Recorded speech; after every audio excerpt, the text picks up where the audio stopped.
Boa noite a todos, com muita alegria, muita satisfação, muita gratidão a Deus por mais essa oportunidade que temos de estar aqui reunidos com essa família SEACE, né? Com essa oportunidade de estudarmos e dando continuidade ao nosso Setembro Amarelo de prevenção ao suicídio, nossos estudos que hoje vai ser a Doroteia, depois a Janete. Vamos ter mais dois tópicos para debatermos sobre um tema tão importante, né?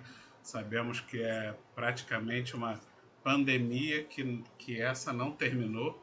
A pandemia do suicídio realmente é terrível, é uma das doenças que mais matam no mundo e por isso estamos nos dedicando durante esse mês a divulgar, porque sabemos que a doutrina espírita é talvez aí a forma mais importante de prevenir o suicídio, porque ela nos revela que a vida continua. Então, seria assim o principal argumento para alguém que pretende se suicidar desistir dessa ideia, porque não vai conseguir, né? Não vai obter o seu objetivo. Então, vamos hoje dar continuidade a essa tarefa. Então, vai começar com a Dorô e depois termina com a Janete. Então, Dorô faz a nossa prece de abertura e a Janete depois faz a de encerramento, por favor. Em nome de Deus, de Jesus, de Maria Santíssima, pedimos permissão para mais um encontro de estudos do SEACE, agradecendo essa oportunidade e pedindo que continuemos firmes nesses estudos para o nosso aperfeiçoamento, para o nosso crescimento e até para ajudarmos o próximo também, mesmo aquele que não participa desses estudos. Agradecemos de todo o coração essa oportunidade tão linda. Graças a Deus. Graças a Deus. Bem, posso começar, então? Pode começar. Não quero atrasar a Janete. Eu acho até que eu não vou, talvez, falar durante meia hora, porque o assunto do CVV não é assim tão extenso. Eu vou falar sobre o trabalho do CVV, e aí sobrar mais tempo ali para a Janete, porque a Janete eu sei que tem muita coisa sempre. Bem, o CVV é o Centro de Valorização da Vida, e que trata de... Quer dizer, esse trabalho começou para, principalmente por causa dos casos de pessoas que se suicidavam, muitas vezes por falta de contato com pessoas que pudessem ouvi-las, e por não ter ninguém que ouvisse, muitas vezes elas se suicidavam. Quer dizer, esse foi o início do CVV. Depois ele abrangeu para qualquer problema que a pessoa tenha, não é só problema de suicídio. E quem sempre deu muito apoio, e até hoje deve estar dando, acredito que sim, está sim, é o André Trigueiro. André Trigueiro é apaixonado pelo CVV e é uma pessoa que sempre deu muito apoio ao trabalho, muito apoio. E, por sinal, ele é um homem de imprensa, né, que ele convive com a imprensa, mas uma pessoa com uma integridade tão grande. Todos sabem que ele é espírita, ele assume isso, e está no meio lá daquela imprensa toda, que a gente sabe que a imprensa tem muita confusão, e ele está lá sempre trabalhando, não muda a postura dele, mas também não se deixa envolver. Isso é um lado muito, muito importante do Trigueiro. Ele não se deixa envolver pela negatividade, mas ele fica ali dentro.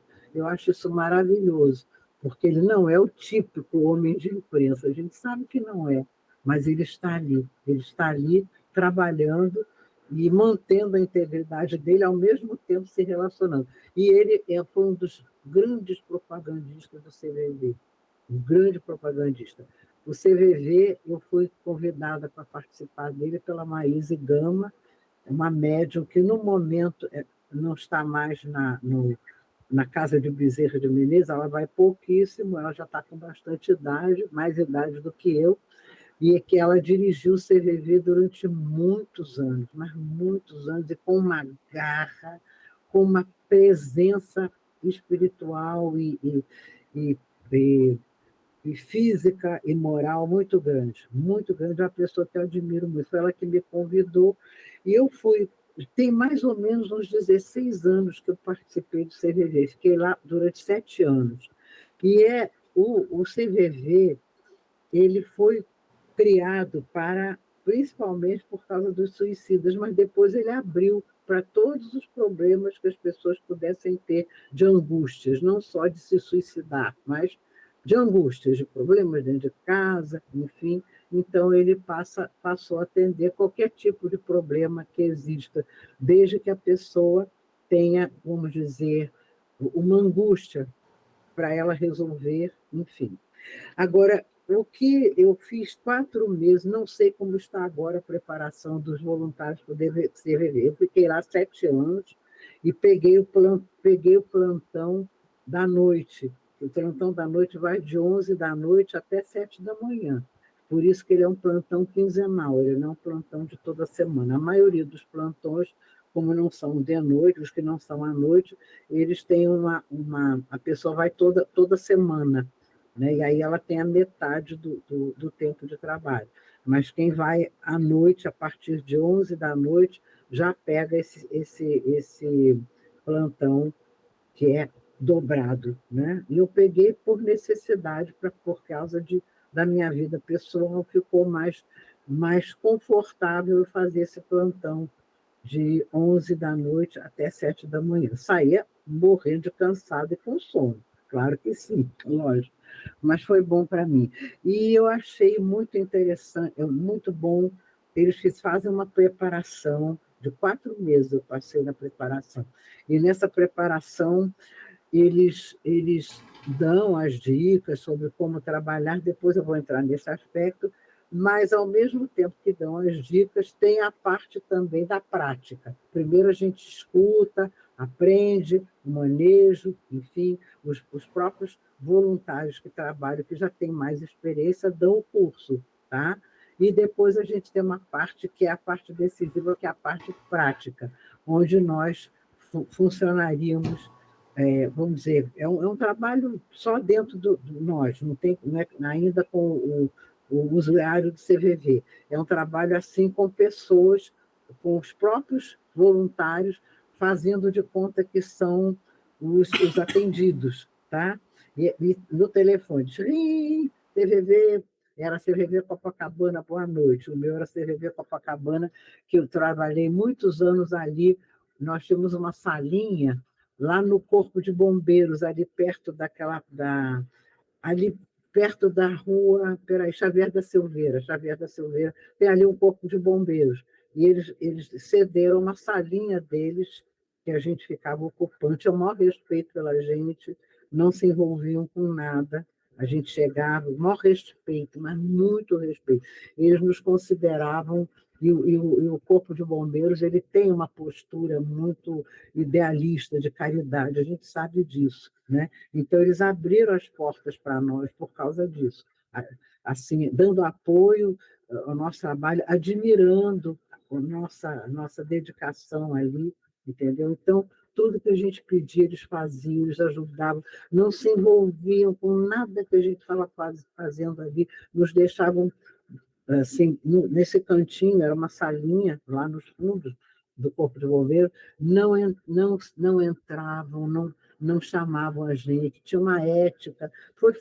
Foi muito bonito essa relação deles com a gente, muito bonito. Depois nós saímos de lá, porque precisaram da sala, houve um problema lá, mas não com a gente, necessidade do grupo, do Corpo de Bombeiro. E nós fomos para o posto 4, onde eu fiquei ainda um tempo, mas o meu tempo maior foi no Corpo de Bombeiros, realmente. E então, esses voluntários, onde a gente fez a preparação, na parte final do trabalho era a parte prática. A gente tinha que funcionar como se a gente fosse já o voluntário do CVV, e um dos voluntários que estava lá era o paciente, mas precisava, gente, prova de fogo, porque eles tentavam pegar a gente de qualquer maneira. E um dos aspectos do trabalho do CVV, que é muito importante, é a neutralidade. Nós não podemos dar conselhos às pessoas que nos procuram, nós não podemos dar o nosso nome para elas, todo mundo trabalhava com um nome, que não era o verdadeiro, tá? Eu botei o nome de Luísa, porque Luísa, ninguém me chama de Luísa, então não podia identificar. Botar Doroteia, podiam descobrir. Luísa, tem muita Luísa, então nunca descobriram quem eu era. A gente não pode se encontrar com as pessoas que a gente atende. Existe um trabalho onde você pode atender, mas é num certo horário, dentro de certas circunstâncias, e dentro do próprio CVV. Isso nós fizemos no de Copacabana, que ele tinha maior, um âmbito de ação física maior do que o do Corpo de Bombeiro. O Corpo de Bombeiro não dava para fazer isso, que era só aquela salinha, então ficava muito difícil. Mas, normalmente, os atendimentos eram por telefone.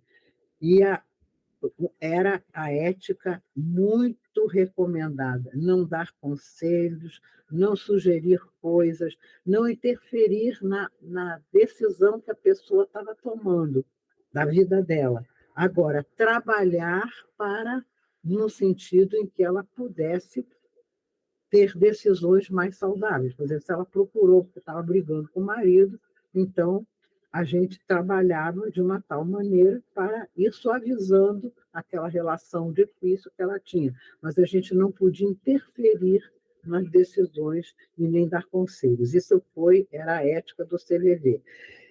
E os voluntários, quando fizeram as provas para a gente, as provas, vamos dizer, para a gente poder ser aceito, eles pintaram com a gente, né? Porque tentavam envolver, tentavam, né? Faziam mil coisas para a gente cair no jogo deles e a gente sair do padrão. Então, a parte prática foi bastante difícil, porque a gente não tinha essa experiência que o voluntário tem, e eles eram voluntários de muitos anos e tentavam pegar a gente pelo pé, mas no fim das coisas deu certo, eu fui aceita, como outras pessoas também foram aceitas, né? Mas foi difícil, não foi uma coisa muito simples, não. Eu me lembro da minha última prova, o cara me apertou. Ele falava A, eu tentava clarear, aí ele vinha com B, ele vinha com C, ele discutia comigo, ele se opunha, ele questionava, ele me criticava. Olha, gente, não foi fácil, mas eu consegui levar esse telefonema, que é um telefonema que ele criou, claro, de uma maneira que eu pude não me envolver. Ele não conseguiu me embrulhar, mas eu sofri, não foi fácil, não. Ele me apertou, gente, mas não teve piedade. Eu digo, onde que eu fui amarrar minha mula? Onde que eu fui amarrar? Mas tudo bem, no fim deu tudo certo, eu fui aceita, e foi uma experiência onde não houve tantos casos assim que eu tenho atendido de tentativa de suicídio, porque o CVV já estava mais aberto e atendia, pois não. Então pode fazer uma pergunta, claro, pode me Não, interromper. eu achei interessante nesse que você falou da preparação, né? Que vocês davam atendimento sem tentar interferir nas decisões da pessoa, né? Isso. É igual o comportamento que os espíritos fazem conosco, né? Não interferem no nosso livre-arbítrio, né? Eles dão orientação, tentam nos intuir para o melhor, né? Mas a escolha é sempre nossa do caminho, né? Exatamente. Eu acho que quando você falou isso, nossa, eu lembrei logo dessa situação, né, que acontece, né? A gente tentar ouvir os espíritos ou entender, né, o que eles querem que a gente seja ajudado, né? Interessante. Foi muito boa a sua pergunta, porque a maneira de trabalhar não é uma maneira passiva, tem uma coisa ativa. A gente escuta a pessoa e a gente reflete o que ela diz, muitas vezes interrogativamente. Quer dizer que a senhora acha que a melhor solução é mesmo abandonar seu esposo. A gente chega, né, refletindo o que ela disse, e ela fica assim e tal, e a gente tem que usar, vamos dizer, de um certo envolvimento, mas sem dizer, olha, é um absurdo a senhora se separar, a senhora tem filhos pequenos. Isso não. Não pode usar sua opinião pessoal, né? Mas a gente tem que manipular aquilo que eles falam, manipular no bom sentido, né? Refletir o que eles estão fazendo, mas refletir muitas vezes interrogativamente, traduzindo o que eles estão dizendo, mas sem interferir diretamente na decisão. Mas fazê-los pensar, isso sim, é ajudar de uma maneira sutil a fazer a pessoa pensar, porque ela chega nervosa, irritada, aborrecida, né, falando mal do outro, enfim, minha vida está um inferno, e fala palavrão, e isso tudo a gente está ali ouvindo sem entrar numa discussão com a pessoa, deixando ela se expressar livremente, entendeu? E Uhum. podendo ouvir e sentir, mas trabalhar de uma maneira sutil. Não pode ser terapia, eu sou uma terapeuta, né? Eu tive que fazer uma mudança dentro de mim muito grande, né? Porque eu trabalho com a interpretação do inconsciente, dos sentimentos, trabalho tranquilamente, né? Então, eu tive que também me reeducar, para mim foi muito bom essa experiência, entendeu? Eu tive que me reeducar para poder falar com eles e não entrar de psicóloga, né? Porque Doroteia, não é isso que é para fazer. Sim, Doroteia, eu tenho pois uma não, curiosidade. pois Você não. trabalhou no período basicamente de madrugada, certo? Foi, exatamente. Então, qual é o percentual de ligações que tem esse horário que você fez e o percentual de ligações durante o dia? Você Isso, sabe? ótima pergunta, porque eu também algumas vezes fiz o plantão do dia para ajudar colegas que às vezes ficavam sem horário para vir, e o plantão não pode ficar vazio. O atendido não pode ligar e não ter ninguém. Isso era uma preocupação imensa, pelo menos a Maíse sempre teve essa preocupação, de nunca deixar o telefone tocar sem atender, entendeu? Porque para a pessoa que está ligando, se ela está ligando com angústia mesmo verdadeira, é muito frustrador. E aí, um telefone que pede socorro, que propõe socorro, onde se vai dar o socorro e o telefone não atende. Então, era proibido faltar. Agora, pode trocar o plantão, pode pedir a um colega para fazer. E algumas vezes eu trabalhei no plantão do dia. Olha, gostei muito mais do plantão noturno, pelo seguinte: o plantão noturno geralmente são pessoas que estão sofrendo muito e que muitas vezes aproveitam o fato da família estar dormindo para elas poderem falar e desabafar. Então, o plantão noturno ele é muito rico, rico de pessoas que realmente estão sofrendo e estão passando por problemas sérios, entendeu? E que não tem com quem conversar. Tá? Agora, o plantão do dia, eu não gostava muito do plantão do dia, porque muita gente que liga porque não tem o que fazer, entendeu? Donos de casa que estão ali na folga, né? Falando, então vem fica falando muita abobrinha, muita coisa que não tem nada a ver com aquilo que a gente pode proporcionar de ajuda. Não que a gente não tratasse bem, tem que tratar bem, claro, mas não eram coisas que me motivavam, entendeu? E também tem uma outra coisa, tem o lado bem negativo do plantão da, da- de dia, que é o seguinte, é a tentativa de manipulação, principalmente em cima de mulheres. Era muito comum homens telefonarem, homens mal resolvidos sexualmente, e tentarem, de alguma forma, manipular para se masturbar, entendeu? Então, a gente tinha que ter muito cuidado. Ouvindo a nossa voz, a gente tinha que ter muito cuidado, sobretudo quando eram homens. A gente tinha que ter o ouvido atento, porque eles, às vezes, tentavam manipular, entendeu? E aproveitavam a conversa e o jeito da mulher falar para poderem se masturbar, porque não tinham problemas com a sexualidade, não tinham coragem de procurar uma mulher pessoalmente. Desculpe, gente, eu tenho que estar falando abertamente para vocês, porque são todos adultos, e vocês me pediram a experiência. E esse plantão do dia tinha muita gente, e a gente tinha que ter atenção E quando eu percebia que havia alguma tentativa de manipular nossa voz por outra finalidade, a gente delicadamente interromper, dizendo que estamos sentindo que o senhor não está procurando realmente uma ajuda que o CVV possa dar, então eu vou desligar nesse momento. Boa tarde para o senhor, tá? Entendeu? Então a gente tinha que sair, não ia deixar manipular, claro que não, mas tinha que ter jogo de cintura até para se despedir, porque essa pessoa um dia poderia ter um problema diferente e procurar o CVV, mas o CVV não é para isso, de jeito nenhum, né? Então, tem esses problemas que surgiram, né?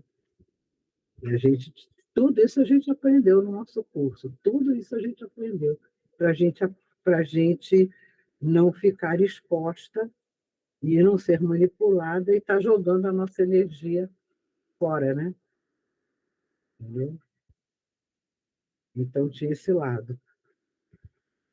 Mas o plantão noturno, não. O plantão noturno, meu Deus, eu atendi uns casos de tentativa de suicida, porque eles ligavam pedindo, olha, eu estou nervoso, eu quero me matar. E, normalmente, pelo menos na minha experiência, eu conseguia que eles se acalmassem e desistissem da ideia, sem ficar dando pregação moral, nem religiosa, mas, né, conduzindo assim, de acordo com cada situação que a pessoa apresentava, eu ia refletindo o sentimento e tentando. E geralmente eu conseguia, mas houve um caso só que eu me lembro que não voltou a me procurar.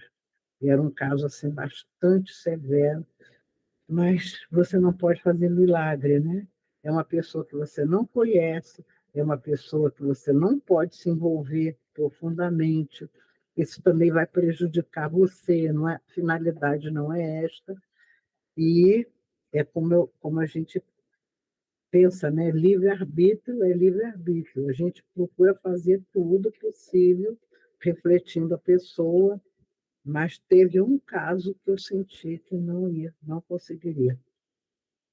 E a pessoa não procurou mais, mas eu lamentei, mas não posso botar uma culpa em mim, porque também não sou milagrosa. E, às vezes, o outro não está disponível para aceitar uma mudança, né? Está decidido ali que vai se matar e vai se matar, e pronto. Houve um caso só, felizmente. Os outros não. Os outros conseguiram, eu consegui que eles pudessem, não, vou refletir, é isso mesmo, acho que não é uma boa, né? E aí terminava o telefone, mas estou vendo que eu não consegui. Mas não me sinto culpada, não, porque milagre, né? Como é que eu vou fazer? É isso aí. De modo que era isso que eu tinha para comentar sobre o CVV, mas tinha muitas alegrias também.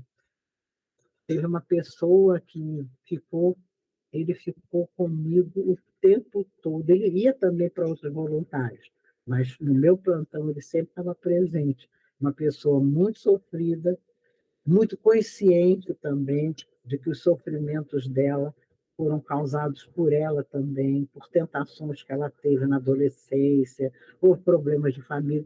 Um homem muito consciente, muito sofrido com a vida dele, assim, não nada de suicidar, não tinha esse ponto, não.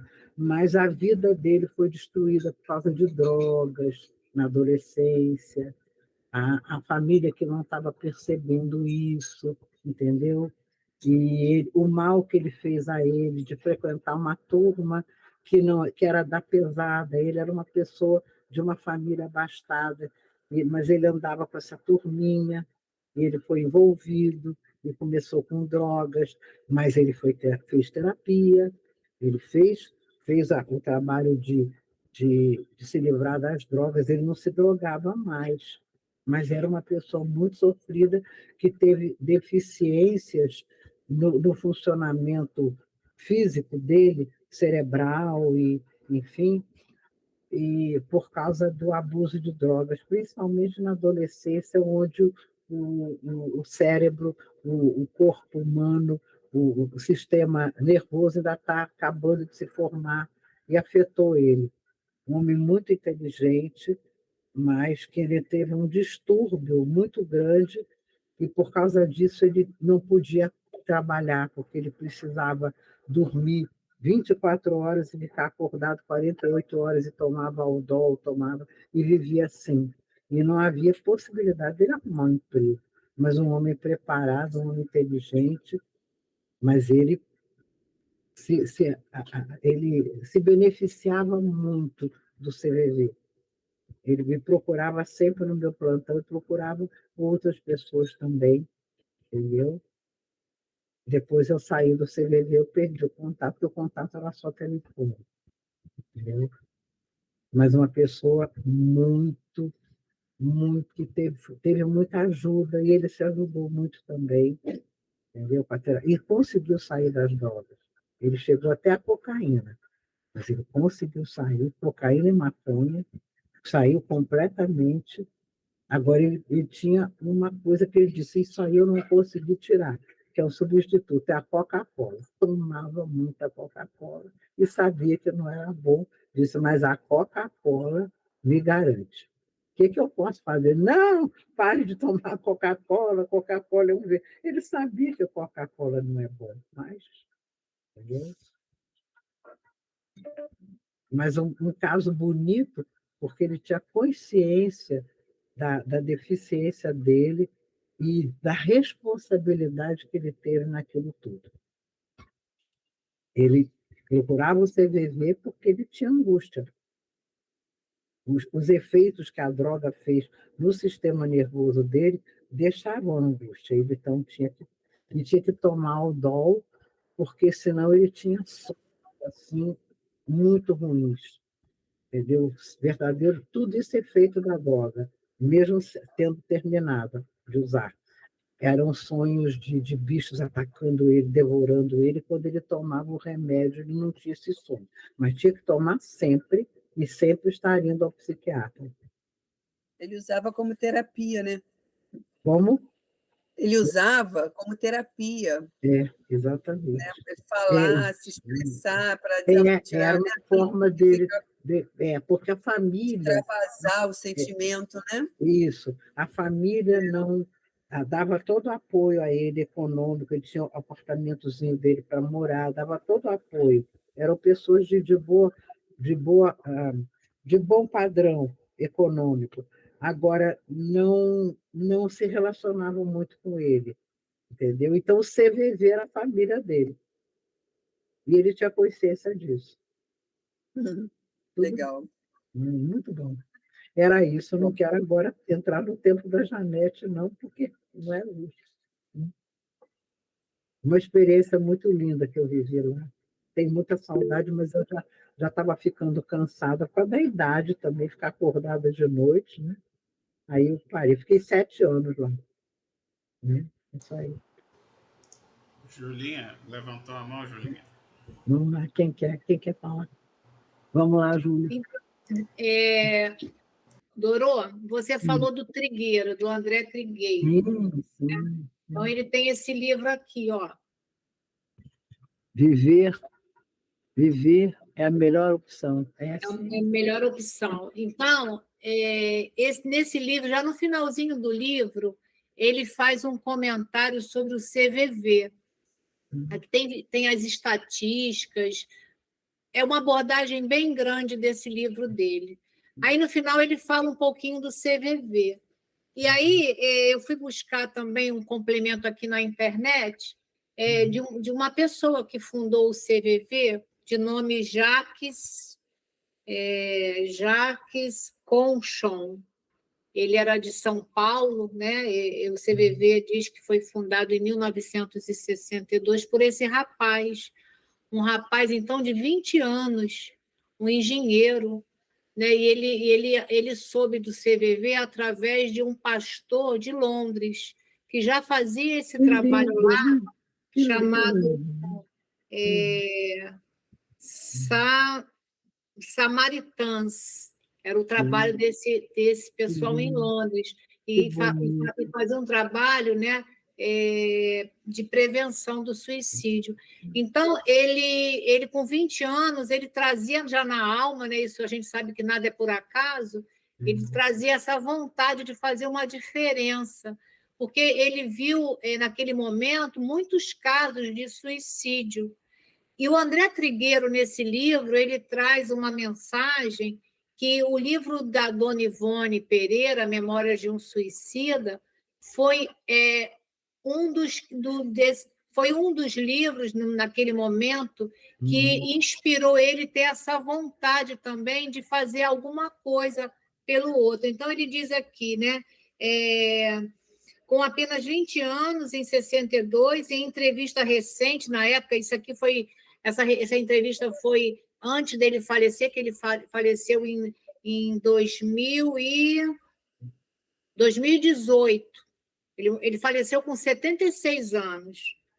Ele diz que, numa entrevista para a Tribuna de Santos, ele afirmou que sempre teve o impulso de se sentir útil à sociedade e que sua motivação partiu de notícias da época que diziam que o número de suicídios no estado de São Paulo era de 4 por dia.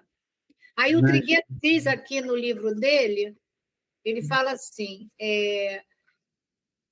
como já mencionado, o CVV tem um reconhecimento do trabalho de prevenção do suicídio.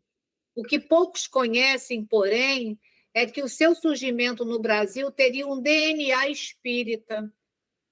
Em entrevista publicada no livro... Que lindo, né? Que beleza.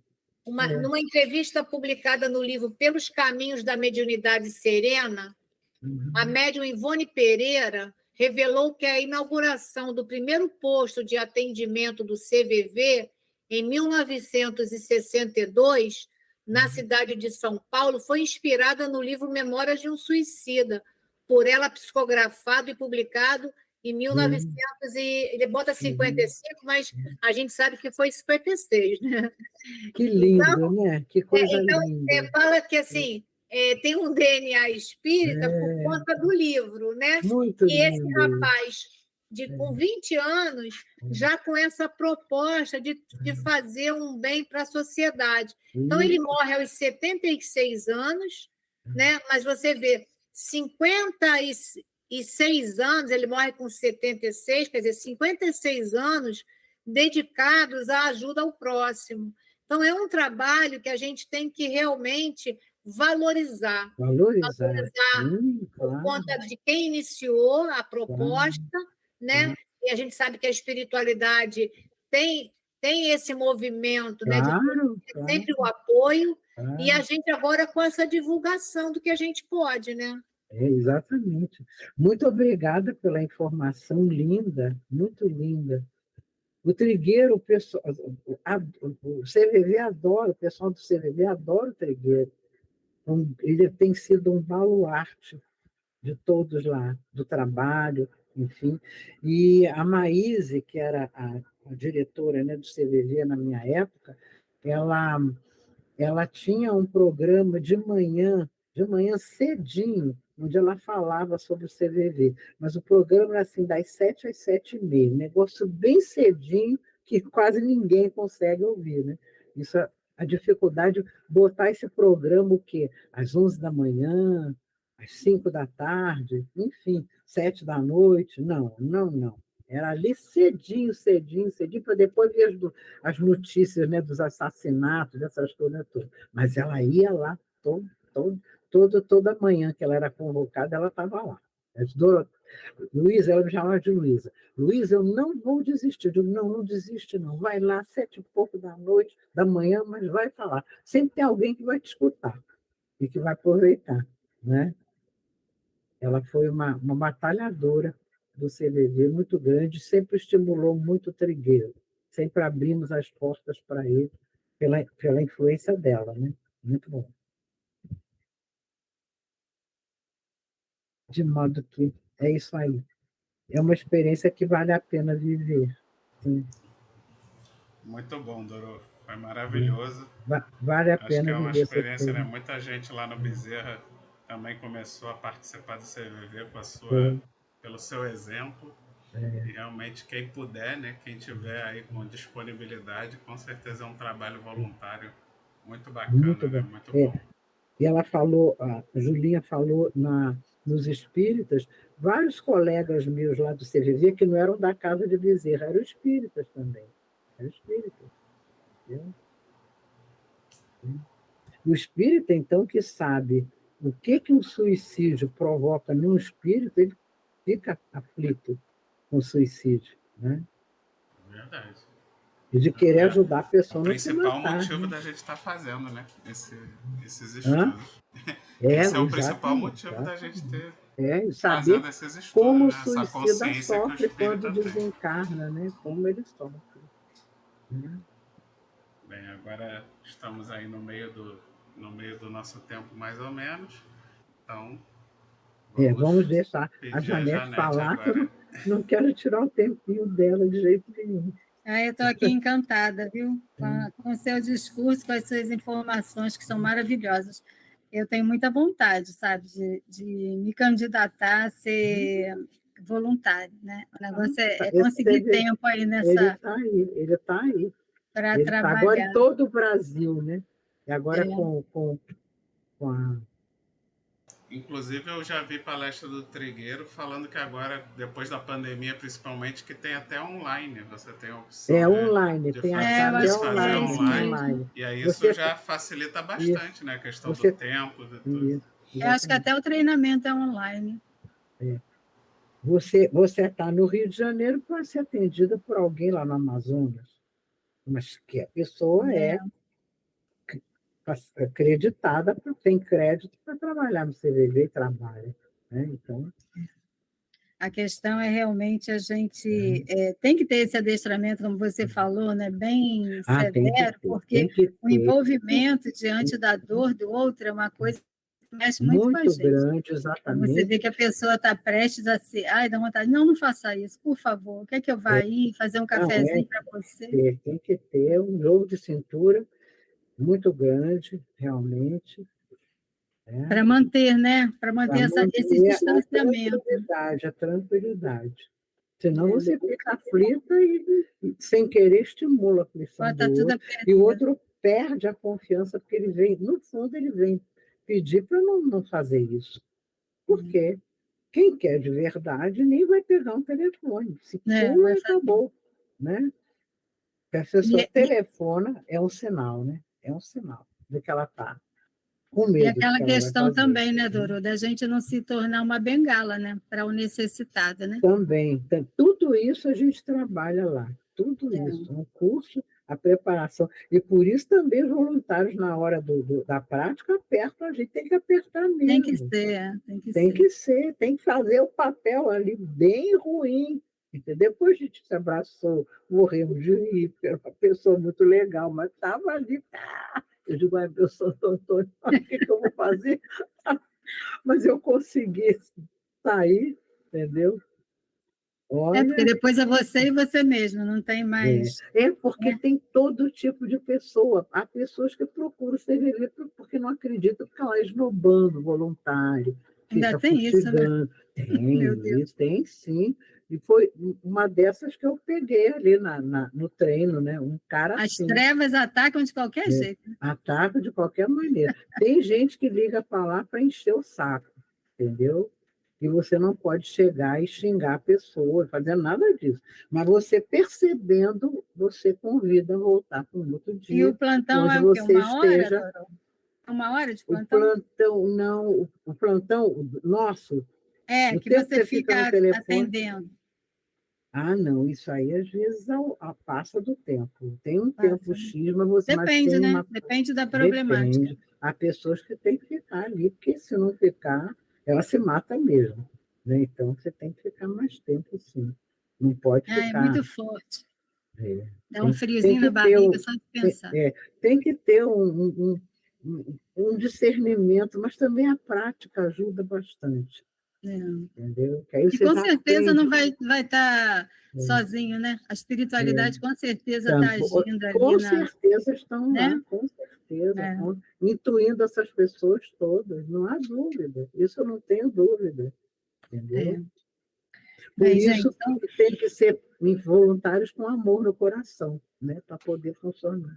isso. Mas vamos lá, Tem que ter. Janete, vamos lá, Janete. Daqui a pouco o Vitor levanta a bandeirinha vermelha, não tem mais tempo para Janete.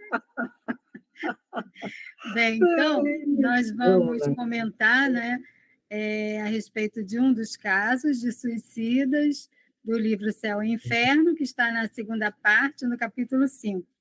E a gente vai falar a respeito de mãe e filho, porque a gente sabe que são muitos os motivos, né, que as pessoas encontram para praticar o suicídio.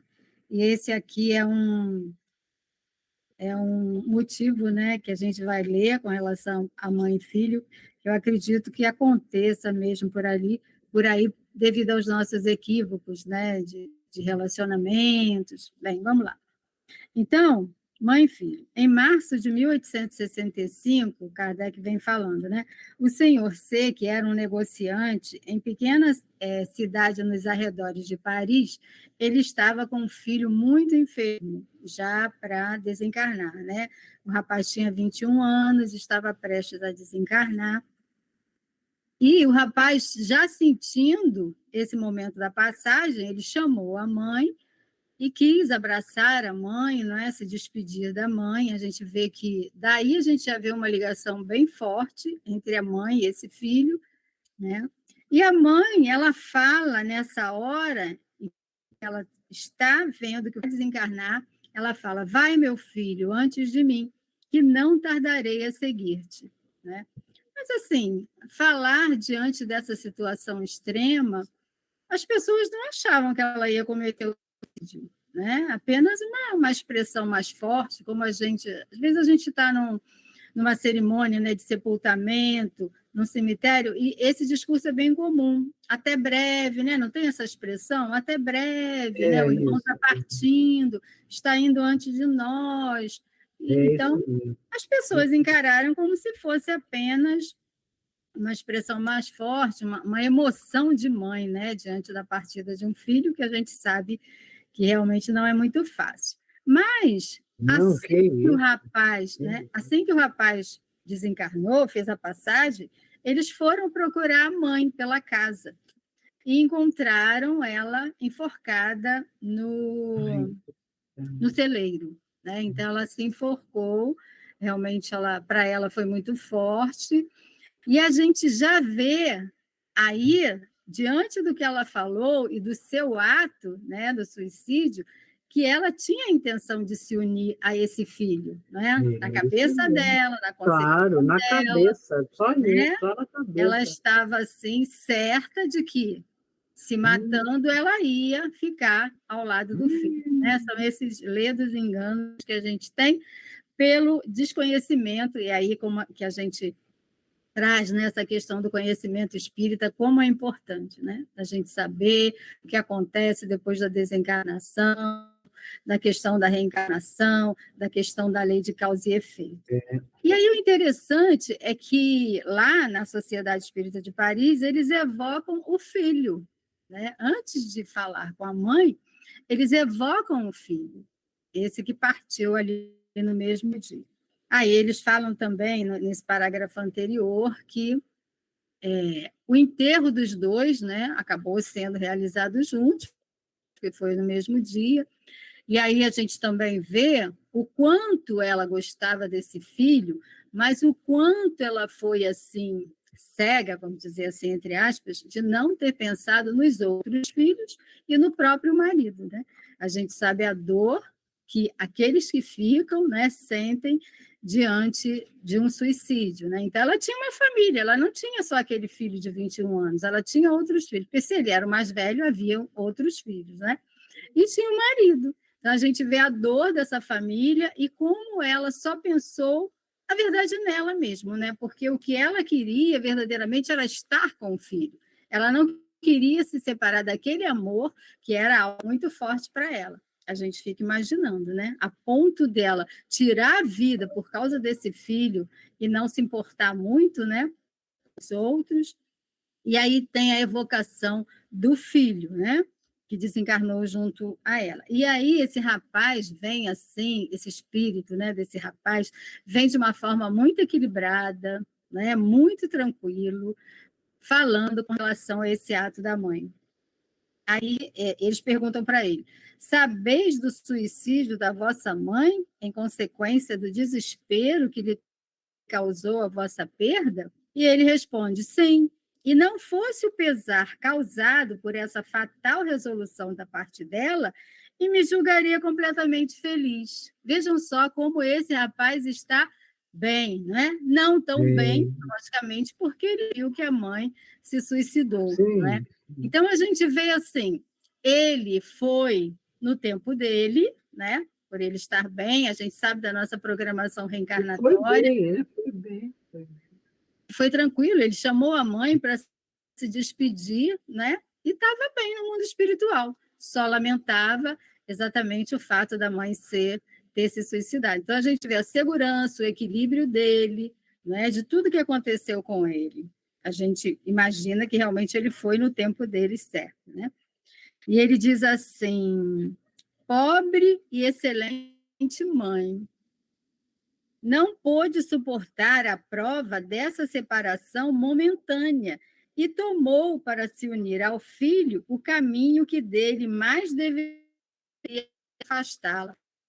A gente vê que a linguagem dele, né, ele coloca assim na terceira pessoa, né? Ele não fala, a minha mãe se suicidou, né? Ele não coloca essa emoção muito forte. A gente vê realmente um equilíbrio, e ele fala que ela, né, por conta de ter perdido o filho, ela age dessa forma. E ele diz que ela é pobre, mas ela é uma excelente mãe, né? Para se unir ao filho, o caminho que dele mais deveria afastá-la. Exatamente essa apreensão que ela não tinha, do caso do suicídio, não é? Existe um filme também, que acredito que a maioria já tenha visto, a Selma falou a respeito desse filme, não é? Do suicídio que a mulher, ela perde o marido, perde não, né? O marido desencarna, os filhos desencarnam, e ela se suicida para tentar estar junto a eles. E ela acaba indo para uma zona umbralina, né? Num sofrimento atroz, e o filme vai girando em torno disso. Então, realmente ela escolheu uma maneira de estar com o filho, mas, na verdade, foi a maneira que mais a afastou dele, né? Claro. E por quanto tempo, ele diz assim, né?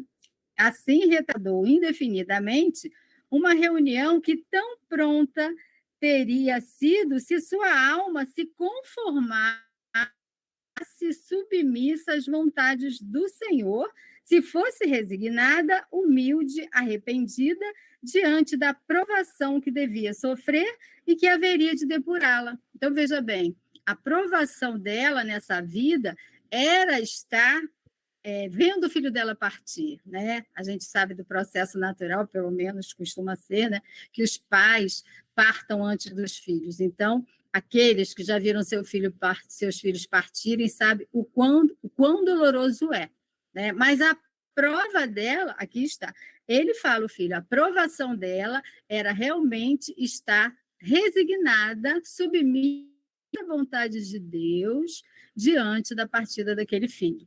Então, se ela se resignasse, se ela compreendesse a questão, né, do tempo de cada um aqui na Terra, novamente trazendo esse conhecimento espírita, né, que a gente sabe da programação reencarnatória de cada um. Então, se ela agisse dessa forma, talvez até ela não demorasse muito para reencarnar, né? A gente não sabe, idade, enfermidade, e aí sim ela estaria junto ao filho dela. Mas com esse ato equivocado, precipitado, que é o suicídio, o que ela fez foi se afastar cada vez mais desse filho que ela tanto amava, né? E aí ele ainda fala assim, o rapaz, orai por ela, e sobretudo não a imiteis, mães que vos comoveis com a narrativa da sua morte. Aí ele já traz uma mensagem para todas as mães, não é? Porque a gente se comove diante da partida de um filho, de uma mãe que chora, né? De uma mãe que se desespera, mas ele fala, orai por ela, né? E diz mais assim, e sobretudo não a imiteis, mães que vos comoveis, não acrediteis que ela amasse mais do que as outras mães. E esse filho que era a sua alegria, o seu orgulho. Não, ela não amava mais. Apenas lhe faltaram coragem e resignação. E aí ele continua mandando essa mensagem para as mães.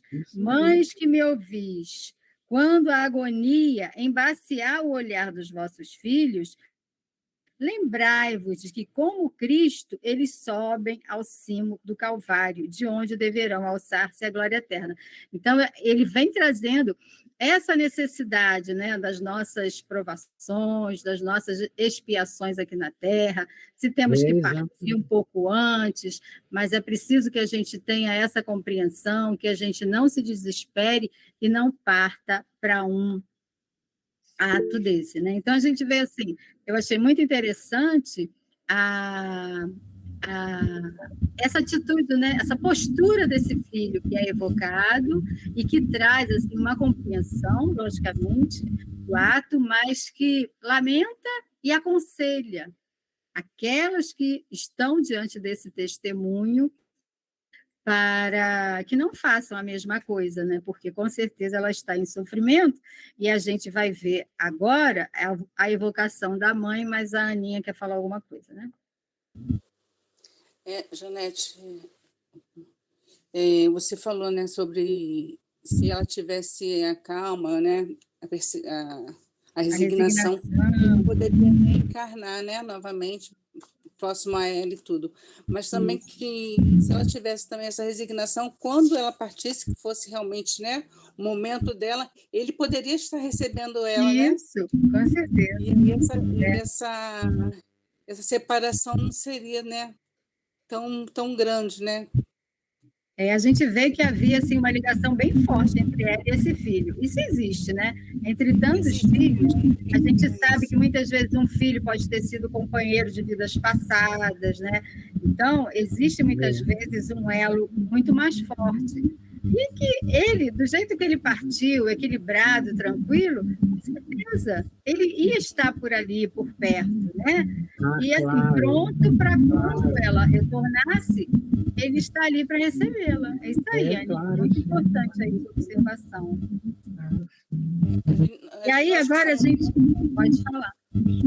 Nós que somos mães, nós temos assim um amor quase doentio, né, Janete? Nós temos que nos policiar com isso. Policiar bastante.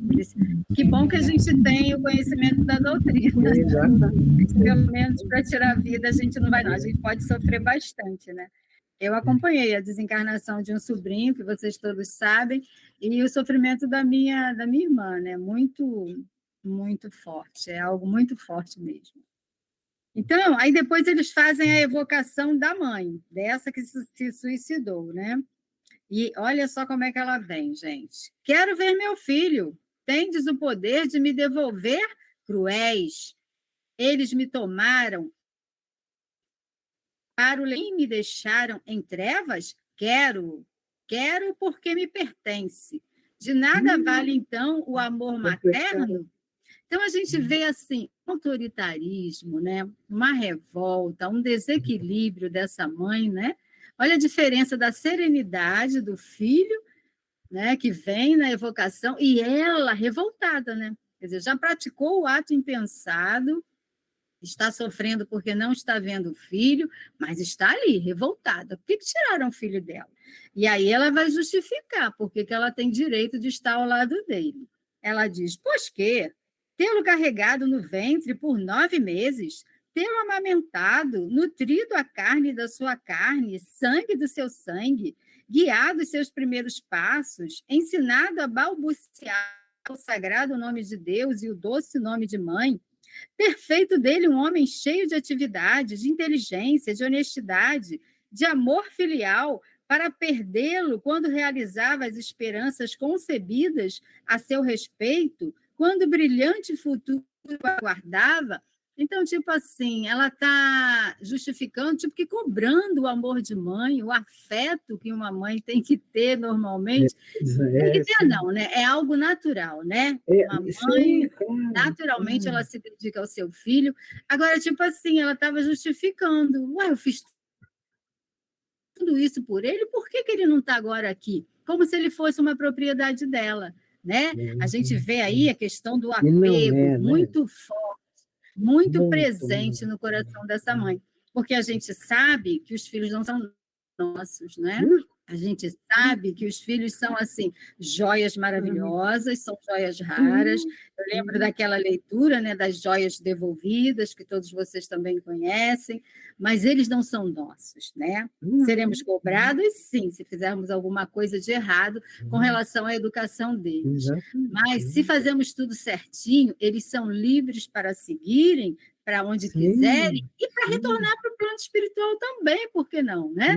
Nós somos individualidades, ninguém vive grudado com ninguém. Então, por mais que a gente ame nas relações, a gente se refere a filhos, mas tem os companheiros, mães, pais, né? A gente não cresce assim sozinho no sentido das relações humanas, né? Porque a gente precisa dessas relações até para a gente conhecer os nossos defeitos, né? As nossas é na relação, né? É que a gente consegue se melhorar. Mas o crescimento é individual. Sou eu comigo mesmo e é cada um de nós. Então não adianta tentar se prender a outra pessoa, achar que você é dono. Não, ninguém é dono de ninguém. A gente está na vida da pessoa por determinado período para que a gente ganhe, que a pessoa ganhe, para que haja aquela troca salutar, né, de aprendizado e de convivência. Então, a gente vê essa mãe aqui nessa questão do poder, do apego, que é doentio, não é uma coisa normal. Tanto é que ela partiu para as vias do suicídio, esse desespero. E ela continua... E outra coisa, né, que ela fala, quando ele estava prestes a conseguir um futuro brilhante. Mais uma vez, a questão material. Logicamente que a gente fica feliz, lógico, né? Quando um filho consegue seus reais, né? Consegue estudar, se formar, ter um bom emprego, né? Mas, assim, a gente foca muito no sucesso, né? Do filho, tipo assim, o brilhantismo de uma carreira, sem muitas vezes pensar se ele é feliz ou se ele não é feliz. Normalmente, quando a gente encontra com uma amiga que a gente era amiga de infância, aí se encontra todo mundo com filho, e aí, como é que está seu filho? Meu filho está formado nisso, daquilo, né? A gente nunca fala, meu filho está feliz. Ou a gente deveria perguntar, seu filho está feliz? Né? A gente visa muito essa questão do sucesso material, do brilhantismo. E é outra coisa que ela coloca. E aí ela começa a atacar Deus. Não satisfeita, né? Ela começa a atacar Deus. Meu Deus, Deus não adianta nada. Não adianta nada fazer. Deus não é o Deus das mães, veja o que ela fala. Pois não lhes compreende a dor e o desespero. E quando me dava a morte para me separar de meu filho, eis que novamente me roubam meu filho. Aí ela fala, né? Meu filho, onde estás? Então, ela está totalmente transtornada, né? Ela está totalmente revoltada, porque o que ela queria era estar ao lado do filho. Não mediu as consequências, né? Tirou a própria vida. E aí o evocador entra, né? Que a gente pode até falar do dialogador, né? Dessas reuniões da desobsessão mesmo. E aí ele vem, pobre mãe, compartilhamos da vossa dor. Buscastes, no entanto, de recurso para vos reunirdes ao vosso filho. O suicídio é um crime aos olhos de Deus e devíeis saber que ele pune toda infração das suas leis. Não poder ver o vosso filho é a punição. A gente lembra que não é Deus que está punindo a ela, né? Nós é que nos punimos de acordo com os nossos atos impensados, né? E aí a mãe responde, não, eu julgava Deus melhor que os homens, não acreditava no meu inferno, mas na reunião eterna das almas que se amaram como nós nos amávamos. Então, a gente vê realmente um amor bem intenso, né? Entre essa mãe e esse filho. Enganei-me, Deus não é justo nem bom, pois que não compreendeu a grandeza da minha dor, nem do meu amor. Ó, quem devolverá meu filho? Tê-lo-ei perdido para sempre? Piedade, piedade. E aí depois ela escranzinar Deus, ela pede piedade para Deus, e é para Deus mesmo que a gente tem que pedir, né? O socorro, ela pede assim. E aí o evocador continua com o seu diálogo, né? Muito tranquilo, muito calmo, equilibrando a nossa irmã aí. E ele diz assim: vamos, acalmai o vosso desespero.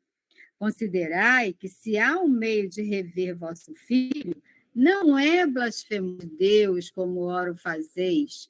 Com isso, em vez de atrairdes a sua misericórdia, fazeis jus à severidade, a maior severidade, né? Então, ao invés dela, já que tomou essa atitude insana, impensada, que ela ore a Deus, procure se acalmar, né? Que a gente sabe que quando a gente ora, mesmo estando em situações extremas, a gente vai ter ajuda. Lógico que a gente vai ter que resgatar, né, de acordo com os nossos erros, mas a gente tem condições de ser recuperada, né, de ser resgatada, de retornar para uma condição de equilíbrio. E aí a mãe fala: disseram-me que não mais o veria, e compreendi que o haviam levado ao paraíso. E eu estarei acaso no inferno das mães? Ele existe, vejo-o constantemente. Na verdade, o inferno era ela mesma nas suas angústias, nas suas torturas. E o evocador continua falando: vosso filho não está perdido para sempre. Por certo, tornareis a vê-lo, mas é preciso merecê-lo pela submissão à vontade de Deus, ao passo que a revolta poderá retardar indefinidamente esse momento. Ouvi-me, Deus é infinitamente bom, é infinitamente justo.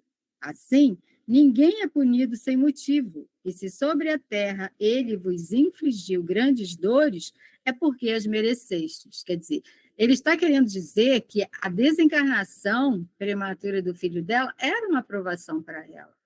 E era isso que ela devia ter se resignado e aceitado, né? Como ele fala aqui, a morte do vosso prova a vossa resignação.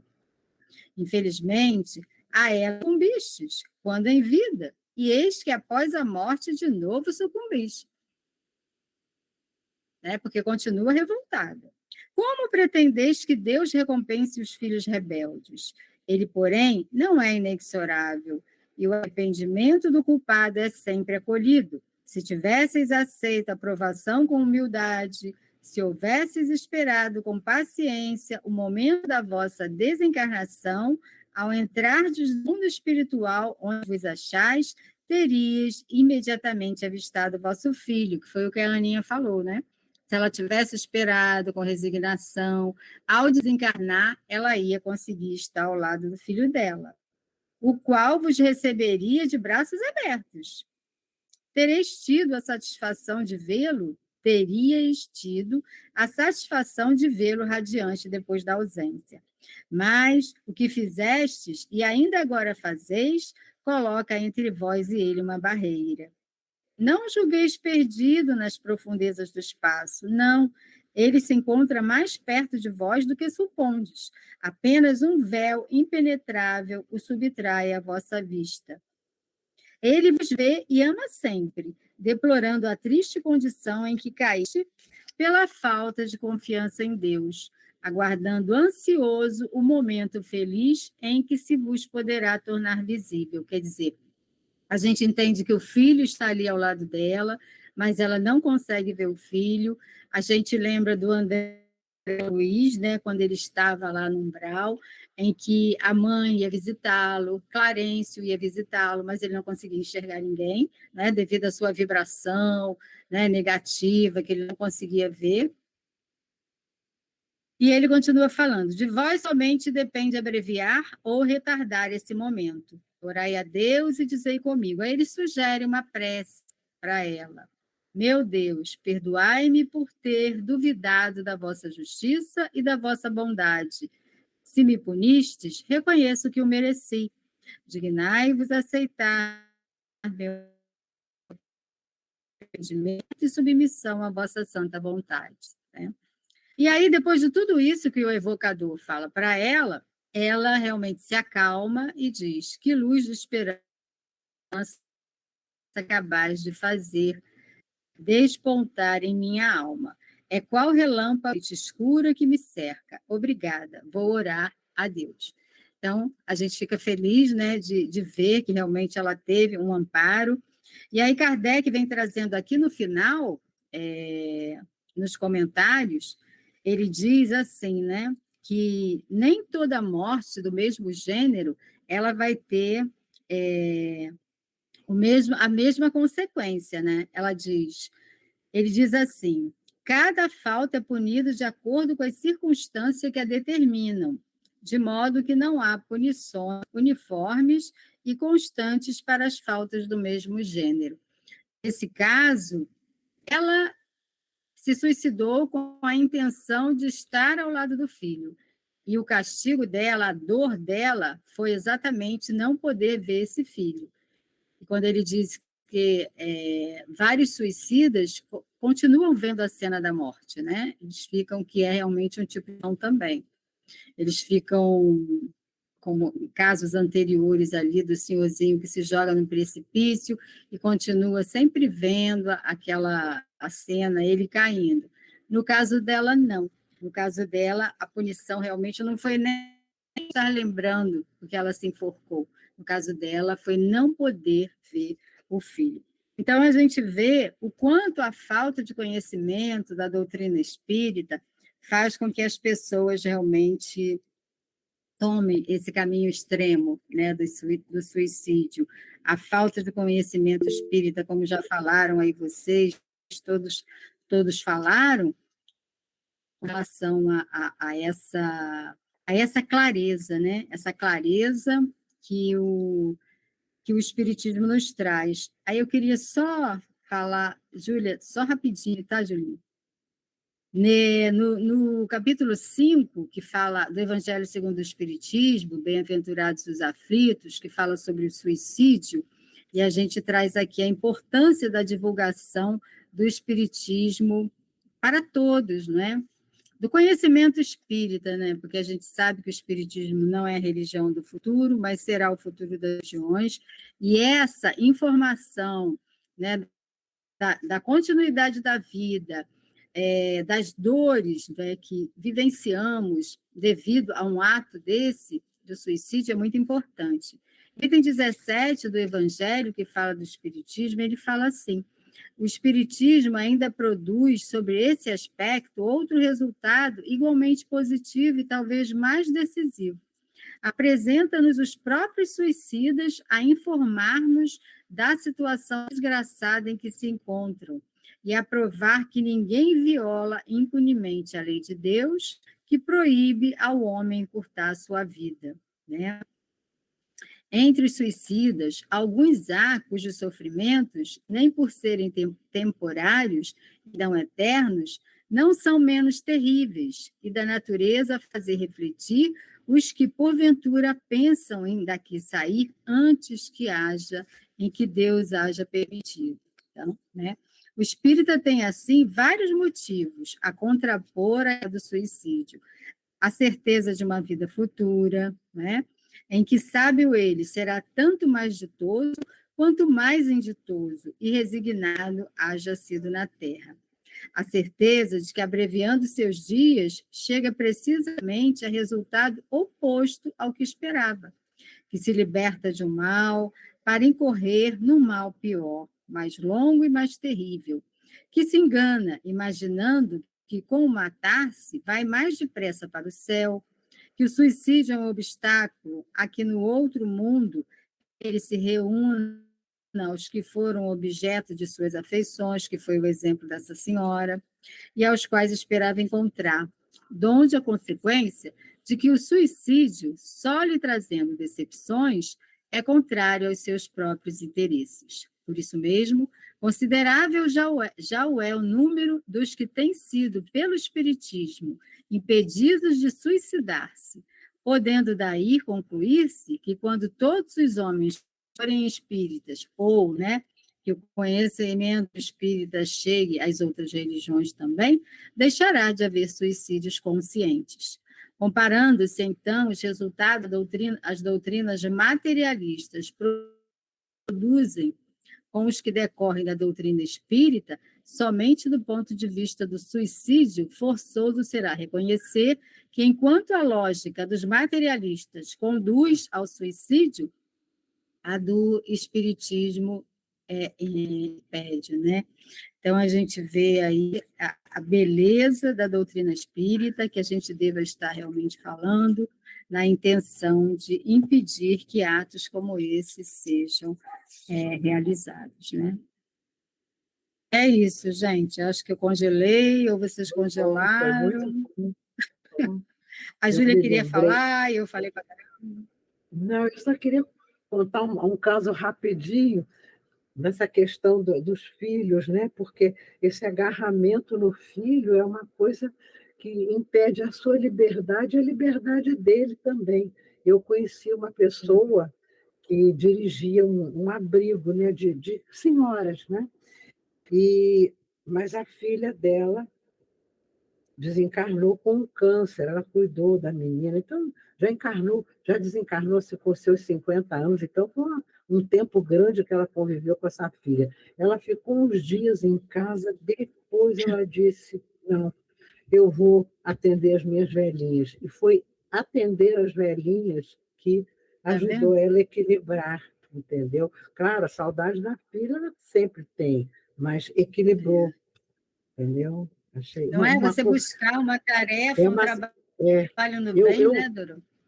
Eu vi essa pessoa, eu sei quem ela é, eu conheço ela, então eu sei que é verídico isso.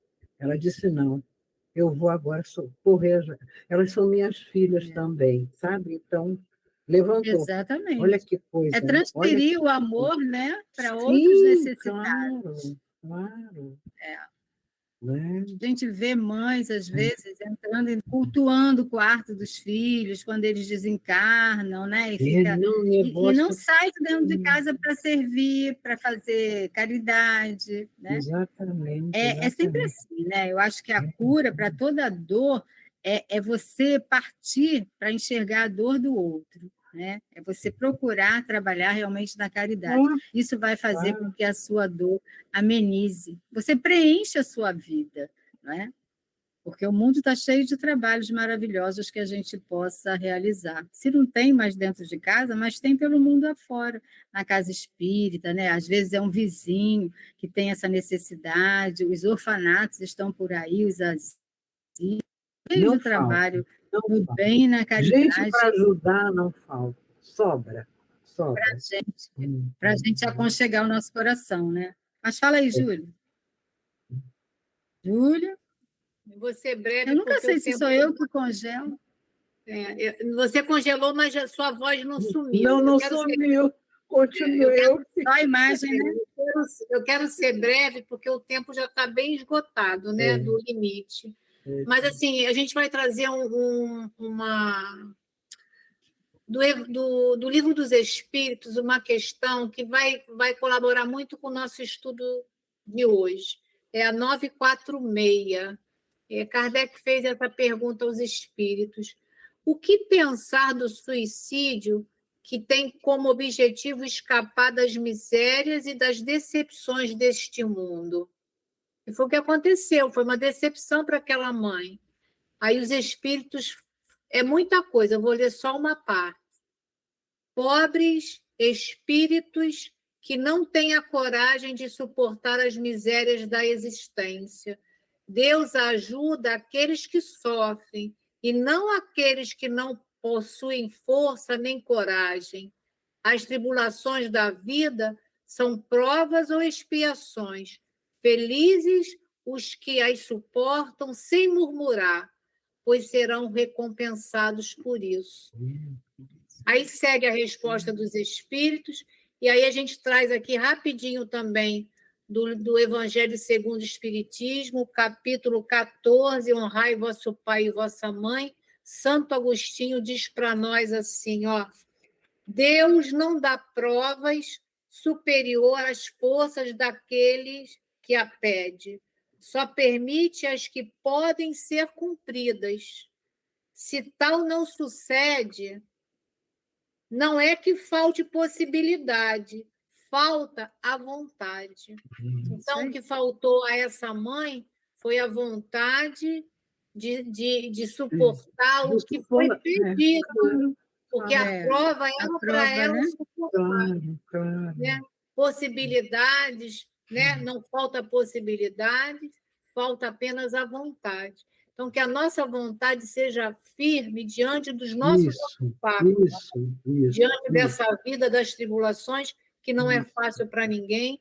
Cada uma proposta de uma vida aqui na Terra, e que a gente possa, de fato, levar a cada coração que assistir esse vídeo uma proposta de vida, dizer não ao suicídio. Porque, por mais que estejam sofrendo, vale a pena viver. Porque se a dor está grande aqui, ela vai ser muito maior. Muito maior. E a gente está trazendo essas experiências, né, para que isso possa unir mais corações no objetivo do bem. E as provas também elas vão ser transferidas para a próxima reencarnação. Exatamente. A gente não vai deixar de passar por essa prova, mas vai conseguir mais uma, né? Talvez uma expiação mais severa. Né? Então, é muito importante que a gente compreenda isso. Que a Casa de Bezerra, nós fazemos o estudo de nosso lar, fazemos uma vez, 2 vezes, já está, acho que na 15ª vez. Por que repete? Porque tem que aprender através. Precisa, né? E lá vai chegando gente nova, entendeu? Então tem que repetir mesmo. Lá, ver o que ele passou por causa de só pensar nele, não pensar no outro, e daí por diante. Né? As coisas que a gente passa, né? Então, muito importante. Acabou nosso lar, vamos continuar. Já estamos acho que uns 15 anos fazendo nosso lar. E está chegando. E haja aprendizado, né? E haja aprendizado. E vamos em nosso lar, porque é isso aí. O André Luiz somos nós. Somos nós. Perfeito. Bem, agradecer a Dorô pela sua experiência, né, na prática do CVV, agradecer a Janete pelo estudo, por mais essa história, né, do céu e inferno, que nos traz com tanta clareza esses acontecimentos pós-desencarne pelo suicídio. E, como a gente combinou, né, Janete faz então a nossa prece de encerramento. Paz. Graças a Deus. Jesus, bom amigo, somos muito gratos, Jesus, por oportunidades como essa, de estarmos trabalhando esse conhecimento, esse nosso desenvolvimento espiritual, essa nossa conscientização da necessidade da vida, de estarmos passando por todas as provas, por todas as expiações que necessitamos para o nosso crescimento espiritual, Jesus. Que a mensagem, né, que todas essas informações possam correr para muitos outros lares, muitos outros corações possam ter acesso, não só a esse vídeo, mas tantos outros que estão sendo reproduzidos por aí, produzidos, para que essa mensagem de valorização da vida esteja chegando principalmente nos corações mais aflitos, mais desesperados, mais cheios de dor.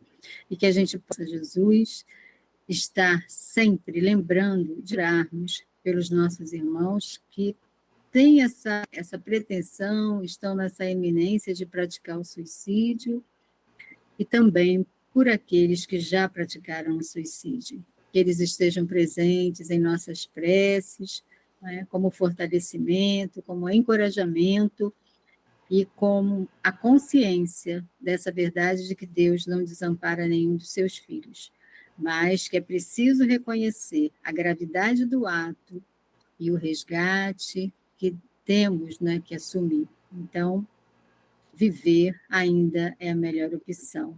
Obrigada, Jesus. Muita paz a todos. Graças a Deus. Graças a Deus. Graças a Deus. Uma boa noite para todos. Boa noite para todos. Se inscrevam no canal, compartilhem, deixem seu like. E vamos divulgar essa mensagem de amor. Fiquem com Deus. Isso. Até a próxima. Até E que quinta-feira venham que mais vem. pessoas, Verinha, mais pessoas para participar, fazer estudo, né, Verinha? Mais pessoas também. Que venham, que venham. Né? Aí. Beijo, pessoal. Tchau.